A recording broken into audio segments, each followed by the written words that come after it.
Hi ಎಲ್ರಿಗೂ ನಮಸ್ಕಾರ. ಎಲ್ಲರೂ ಹೇಗಿದ್ದೀರಾ? ಎಲ್ಲರೂ ಚೆನ್ನಾಗಿದ್ದೀರಾ ಅಂದ್ಕೊಂಡಿದ್ವಿ. ನಾವು ಅಷ್ಟೇ ತುಂಬಾ ಚೆನ್ನಾಗಿದ್ದೀವಿ. ಇದು ಸಂಡೇ ಲಾಗು. ಸಂಡೇ ಬೆಳಗ್ಗೆ 8 ಗಂಟೆಗೆ ಚರ್ಚಿಗೆ ಹೋಗ್ತಾ ಇದ್ದೀವಿ. ಸಂಡೇ ಬೆಳಗ್ಗೆ 8 ಗಂಟೆಗೆ ಚರ್ಚ್ ಇರುತ್ತೆ. ಯಾವಾಗಲೂ ನಮ್ಮ ಮನೆಯವ್ರ ಜೊತೆಗೆ ಹೋಗ್ತಾ ಇದ್ದರೆ ಬೈಕಲ್ಲಿ ಹೋಗ್ತಾ ಇರ್ತೀವಿ. ಅವ್ರು ಯಾವಾಗಾದರೂ ಬಂದಿಲ್ಲ ಅಂದರೆ ಮಕ್ಕಳನ್ನ ಕರ್ಕೊಂಡು ನಾನೇ ಆಟೋದಲ್ಲಿ ಹೋಗ್ತೀನಿ. ಹತ್ರನೇ ಇದೆ, ತುಂಬ ದೂರ ಏನಿಲ್ಲ ನಾವಿರೋ ಜಾಗಕ್ಕೆ ಚರ್ಚಿಗೆ ಹೋಗಿ ಬಂದು ಅತ್ತೆ ಮನೆಗೆ ಹೋಗಿ ಬಂದು ಅತ್ತೆ ಮನೆಗೆ ಒಂದು ಸ್ವಲ್ಪ ತೊರಗು ಇತ್ತು. ಅದಾಗಿದ್ಮೇಲೆ ಮನೆಗೆ ಬಂದು ನಮಗೆಲ್ಲ ಅಡುಗೆ ಮಾಡಿಕೊಂಡು ಊಟ ಎಲ್ಲ ಆಗಿದ್ಮೇಲೆ ಇದು ಸಂಜೆಗೆ ಆರ್ಡ್ರ್ ಬಂದಿತ್ತು. ಚಿಕನ್ನು, ಆಮೇಲೆ ಮಟನ್ ಕೈಮಾ, ಮಟನ್ ಫ್ರೈ. ಇದೇನಪ್ಪ ಇಷ್ಟಿಷ್ಟು ದೊಡ್ಡದಾಗಿದೆ ಅಂಥೇಳಿ ಅಂದ್ಕೊಬೇಡಿ. ಇದೇ ಥರನೇ ಅವರು ಇಷ್ಟು ಸೈಜಲ್ಲೇ ಫ್ರೈ ಕೇಳಿದರು. ಹಾಗಾಗ್ಬಿಟ್ಟು ಇದೇ ಥರನೇ ಮಾಡಿಕೊಡ್ತಾ ಇರೋದು ಮಟನ್ ಕೈಮಾ ಸಾರು. ಈ ಮಟನ್ ಕೈಮಾ ಸಾರಿಂದು ನಾನು ನೆಕ್ಸ್ಟ್ ವೀಡಿಯೋದಲ್ಲಿ ಹಾಕ್ತೀನಿ. ಒಂದೇ ವೀಡಿಯೋದಲ್ಲಿ ಎಲ್ಲ ಹಾಕ್ಬಿಟ್ರೆ ತುಂಬ ಲೆಂತಿ ಆಗಿಬಿಡುತ್ತೆ.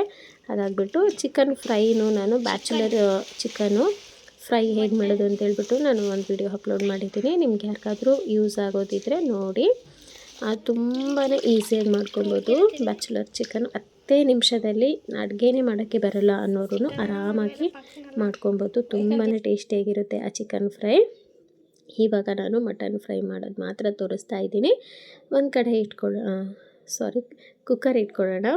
ಕುಕ್ಕರು ಎಣ್ಣೆ ಬಿಸಿ ಹಾಕಿದ್ಮೇಲೆ ಕಟ್ ಮಾಡ್ಕೊಂಡಿರುವಂಥ ಈರುಳ್ಳಿ, ಹಸಿಮೆಣಸಿನಕಾಯಿ, ಆಮೇಲೆ ಕರಿಬೇವು ಸೊಪ್ಪು ಹಾಕ್ಕೊಳ್ಳೋಣ.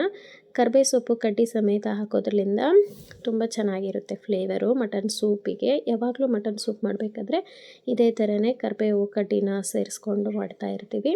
ಆಮೇಲೆ ಕೊತ್ತಂಬರಿ ಸೊಪ್ಪು ಅಷ್ಟೇ ತುಂಬಾ ಚಿಕ್ಕದಾಗಿ ಕಟ್ ಮಾಡ್ಕೊಬಾರ್ದು. ಒಂದು ಸ್ವಲ್ಪ ಕಡ್ಡಿನೇ ಕಟ್ ಮಾಡ್ಕೊಂಡು ಹಾಕ್ಕೊಬೇಕು, ಅದೇ ಫ್ಲೇವರ್ ಚೆನ್ನಾಗಿರುತ್ತೆ. ಇವಾಗ ಈರುಳ್ಳಿ, ಹಸಿಮೆಣಸಿನಕಾಯಿ, ಕರಿಬೇವು ಎಲ್ಲ ಒಂದು ಸ್ವಲ್ಪ ಎಣ್ಣೆಲಿ ಫ್ರೈ ಆಗಿದ್ಮೇಲೆ ಮಟನನ್ನು ಹಾಕ್ಕೊಳ್ಳೋಣ. ಮಟನ್ ಹಾಕೊಂಡಿದ್ಮೇಲೆ ಅದ್ಮೇಲೆ ಒಂದು ಸ್ವಲ್ಪ ಕಟ್ ಮಾಡ್ಕೊಂಡಿರುವಂಥ ಕೊತ್ತಂಬರಿ ಸೊಪ್ಪನ್ನು ಸೇರಿಸ್ಕೊಳ್ಳೋಣ. ಅದನ್ನು ಅಷ್ಟೇ ಒಂದು ಸ್ವಲ್ಪ ಕಡ್ಡಿ ಇದ್ದರೆ ಚೆನ್ನಾಗಿ ಫ್ಲೇವರು. ಇವಾಗ ಸ್ವಲ್ಪ ಉಪ್ಪು ಹಾಕ್ಕೊಂಡು ಅರಿಶಿನ ಪುಡಿ ಹಾಕ್ಕೊಂಬಿಟ್ಟು ಚೆನ್ನಾಗಿ ಒಂದು 5 ನಿಮಿಷ ಚೆನ್ನಾಗಿ ಈ ಥರ ಮಿಕ್ಸ್ ಮಾಡ್ಕೊಬೇಕು. ಆ ಮಟನ್ದು ಹಸಿ ಸ್ಮೆಲ್ ಹೋಗೋವರೆಗೂ ಚೆನ್ನಾಗಿ ಫ್ರೈ ಮಾಡ್ಕೊಬೇಕು. ಇವಾಗ ಒಂದು ಸ್ವಲ್ಪ ಪೆಪ್ಪರ್ ಪೌಡ್ರ್ ಹಾಕ್ಕೊಂಡು ಮತ್ತೊಂದು ಸರಿ ನೀಟಾಗಿ ಮಿಕ್ಸ್ ಮಾಡಿಕೊಂಡು ಸ್ವಲ್ಪನೇ ನೀರು ಹಾಕಿಬಿಟ್ಟು, ಇದು ಸಾರಿಗೆ ಏನೂ ಅಲ್ಲ ಡ್ರೈ ಫ್ರೈ ಬೇಕು ಅಂತೆ. ಹಾಗಾಗಿಬಿಟ್ಟು ಸ್ವಲ್ಪ ನೀರು ಹಾಕ್ಕೊಂಡು ಒಂದು ಅರ್ಧ ಗ್ಲಾಸಷ್ಟು ನೀರು ಸೇರಿಸ್ಕೊಂಡು ಇವಾಗ ಕುಕ್ಕರ್ ಮುಚ್ಚಿಟ್ಟು ನಾನು ಒಂದು 5 ವಿಷಲ್ ಕೂಗಿಸ್ಕೊಂಡೆ. ಯಾಕಂದರೆ ತುಂಬ ದಪ್ಪ ಇದೆ ಮಟನು. ಹಾಗಾಗಿಬಿಟ್ಟು 5 ವಿಷಲ್ ಕೂಗಿಸ್ಕೊಂಡು ಇವಾಗ ಒಂದು ಪಾತ್ರೆ ಇಟ್ಕೊಂಡಿದ್ದೀನಿ. ಪಾತ್ರೆಗೆ ಒಂದು ಸ್ವಲ್ಪ ಚೆನ್ನಾಗಿ ಕಟ್ ಮಾಡ್ಕೊಂಡಿರುವಂಥ ಈರುಳ್ಳಿ, ಹಸಿಮೆಣಸಿನಕಾಯಿ ಹಾಕ್ಕೊಂಬಿಟ್ಟು ಅದು ಚೆನ್ನಾಗಿ ಫ್ರೈ ಆಗಿದ್ಮೇಲೆ ಮಟನ್ ನಾವು ಬೇಯಿಸ್ಕೊಂಡಿದ್ವಲ್ವ ಆ ಮಟನನ್ನು ಸೇರಿಸ್ಕೊತಾ ಇದ್ದೀನಿ. ಈರುಳ್ಳಿ, ಹಸಿಮೆಣಸಿನಕಾಯಿ ಹಾಕೋದು ಈ ವಿಡಿಯೋ ಎಲ್ಲೋ ಸ್ಕಿಪ್ ಆಗಿಬಿಟ್ಟಿದೆ. ಹಾಗಾಗಿಬಿಟ್ಟು ಇವಾಗ ಒಂದು ಸ್ವಲ್ಪ ಅರಿಶಿನ ಪುಡಿ, mutton masala, ready mutton masala ಬರುತ್ತಲ್ವ ಅದು, ಆಮೇಲೆ ಧನಿಯಾ ಪೌಡ್ರು, ಒಂದು ಸ್ವಲ್ಪ ಗರಂ ಮಸಾಲ, ಖಾರ ಪುಡಿ ನಮಗೆ ಎಷ್ಟು ಬೇಕೋ ನೋಡಿಕೊಂಡು ಒಂದು ಸ್ವಲ್ಪ ಖಾರ ಹಾಕ್ಕೊಳ್ಳೋಣ. ಒಂದು ಸ್ವಲ್ಪ ಖಾರ ಜಾಸ್ತಿ ಇದ್ರೇ ನಾನ್ ವೆಜ್ಜಿಗೆಲ್ಲ ತುಂಬ ಚೆನ್ನಾಗಿರುತ್ತೆ. ಇವಾಗ ಒಂದು ಸ್ವಲ್ಪ ಗರಂ ಮಸಾಲ, ಧನಿಯಾ ಪುಡಿ, ಅರಿಶಿನ ಪುಡಿ, ಖಾರ ಪುಡಿ, ಪೆಪ್ಪರ್ ಪುಡಿ ಎಲ್ಲವನ್ನು ಮಸಾಲನ ಹಾಕ್ಕೊಂಬಿಟ್ಟು ಚೆನ್ನಾಗಿ ಫ್ರೈ ಮಾಡ್ಕೊಬೇಕು. ಎಲ್ಲ ಹಸಿ ಸ್ಮೆಲ್ ಹೋಗೋವರೆಗೂ ಚೆನ್ನಾಗಿ ಎಣ್ಣೆಯಲ್ಲೇ ಡ್ರೈ ಮಾಡ್ಕೊಬೇಕು. ಇಷ್ಟೇ ಸಿಂಪಲಾಗಿ ಮಟನ್ ಫ್ರೈ ತುಂಬಾ ಟೇಸ್ಟಿಯಾಗಿ ರೆಡಿ ಆಗಿಬಿಡುತ್ತೆ. ಇವಾಗ ಮಟನ್ ಕೈಮಾ ಸಾರು, ಮಟನ್ ಫ್ರೈ, ಚಿಕನ್ ಫ್ರೈ ಎಷ್ಟೂ ರೆಡಿ ಆಯಿತು.